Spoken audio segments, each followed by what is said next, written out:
Mas agora eu queria trazer um caso que tem chamado bastante atenção, que é o crime que aconteceu no Rio de Janeiro e que tem aí entre as suspeitas, né, a suspeita, a namorada que teria matado o seu namorado lá no Rio de Janeiro, utilizando ali medicamentos dentro de um doce, o brigadeirão. Ela estava foragida.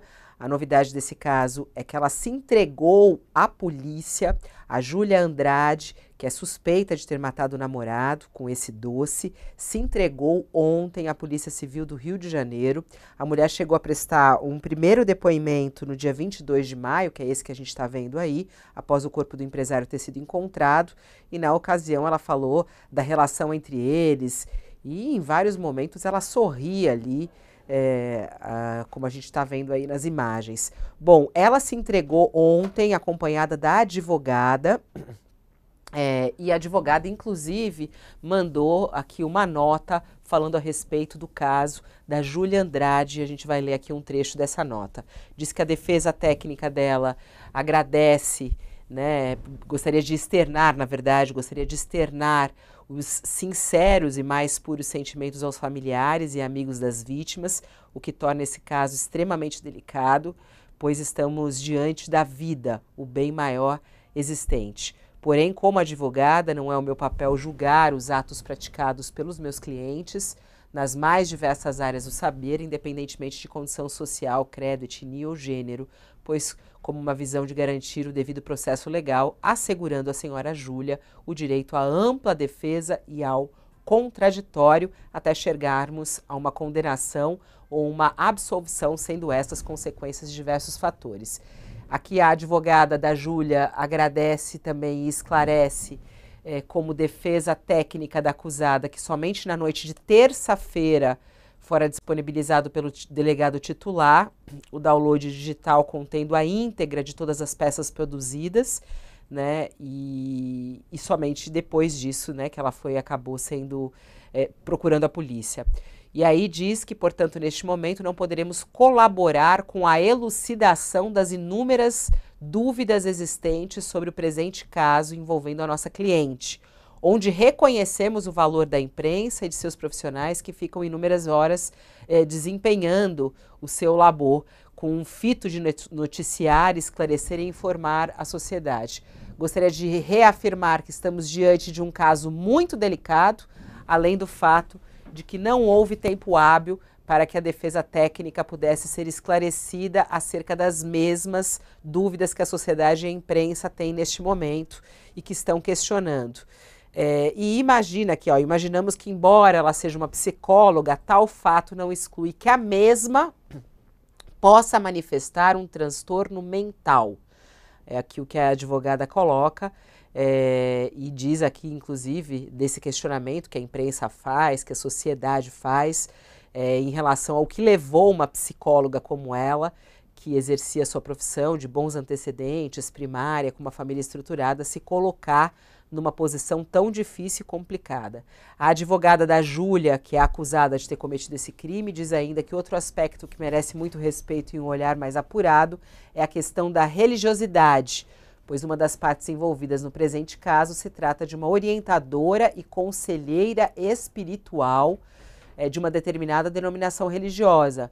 Porém, não seria a missão, né, dos sacerdotes serem responsáveis por animar ou encorajar os seus membros, tornando-os exemplo de suas ações ou motivações.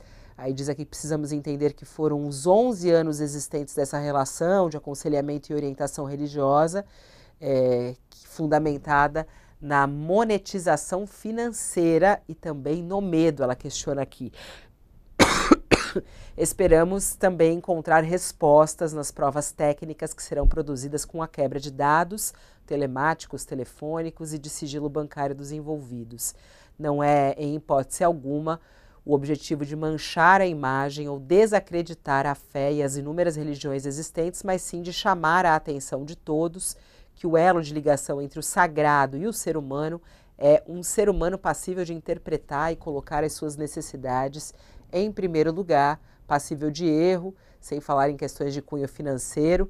Cremos assim que a sociedade precisa refletir e melhor discutirmos esses pontos, não apenas em sede processual, a fim de evitarmos futuros casos análogos ao presente, caso que se encontra a minha cliente. Bom, e aí segue a nota aqui da advogada Hortência Menezes Pereira, falando sobre o caso da senhora Júlia, que, segundo ela, nos relatou que se sente consternada, em estado de choque e lamenta o ocorrido e, mais do que ninguém, deseja colaborar com a justiça, com a investigação, acreditando assim nos poderes legalmente constituídos em nosso país.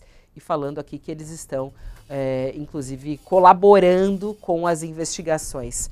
É um caso que tem despertado muita atenção, né, o Josias e Tales?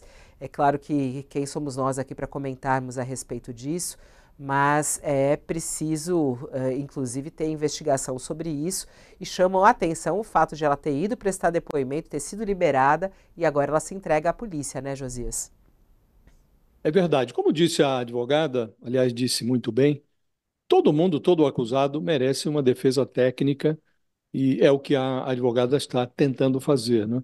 Agora, há muitos indícios que conspiram contra a defesa da Júlia Andrade, né? A polícia, inclusive, diz que obteve, eh, antes de a Júlia ter aparecido, ter se apresentado à polícia, ah, houve o depoimento de uma mãe, de um padrasto, e esses depoimentos, segundo os relatos da polícia, teriam atestado que a Júlia, em privado, em conversa com os seus familiares, teria confessado a morte, ou participou, que matou o namorado, que é o Luiz Marcelo Ormond.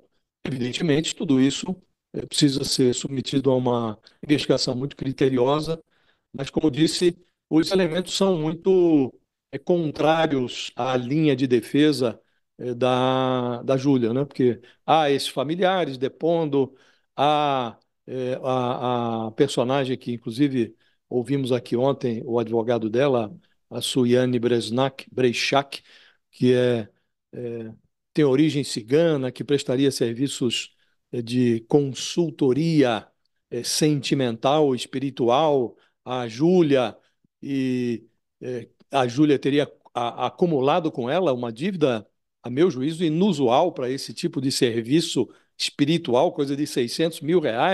Aí aparece um carro do morto em poder da, da tal consultora sentimental. Quer dizer, é um enredo burlesco, coisa de cinema, e aí aparece já essa insinuação, que é uma insinuação muito comum nas defesas, quando o acusado, o investigado, se torna, por assim dizer, indefensável. Aparece sempre essa linha de defesa de que a pessoa pode ter transtornos mentais, né?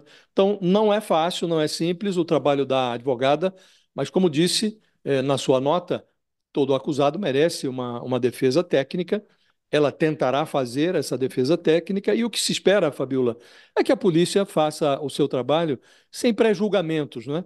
Há esses indícios todos que não ajudam no enredo que a defesa da Júlia Andrade terá que construir, né? Mas o que se exige da polícia é um trabalho muito criterioso para que esses indícios se convertam em provas que sejam irrefutáveis e que possam levar a uma condenação, né? Porque realmente é um crime que impressiona pela frieza, porque antes de fugir, e agora ela se entrega, mas antes de se entregar, permaneceu aí foragida por alguns dias, a Júlia Andrade, mas ela prestou um depoimento antes, né? Impressiona muito esse depoimento dela, alguns trechos gravados em vídeo vieram à luz, vieram a público, e é muito impressionante a frieza, a forma como ela ri durante o depoimento, revela detalhes da vida íntima do casal, né? A vida íntima que ela mantinha com o assassinado, né, esse Luiz Marcelo Ormond, e o fato de que o cadáver, segundo a investigação policial, teria permanecido já morto durante 3 dias no apartamento e a suposta executora do crime convivendo com ele, realmente são detalhes que chocam muito. A frieza do depoimento da Júlia Andrade, do primeiro depoimento dela, também é muito impressionante. Então, o que se espera, Fabíola, é que isso tudo termine com uma investigação muito criteriosa que leve à punição, não é porque um crime assim não pode permanecer impune, não.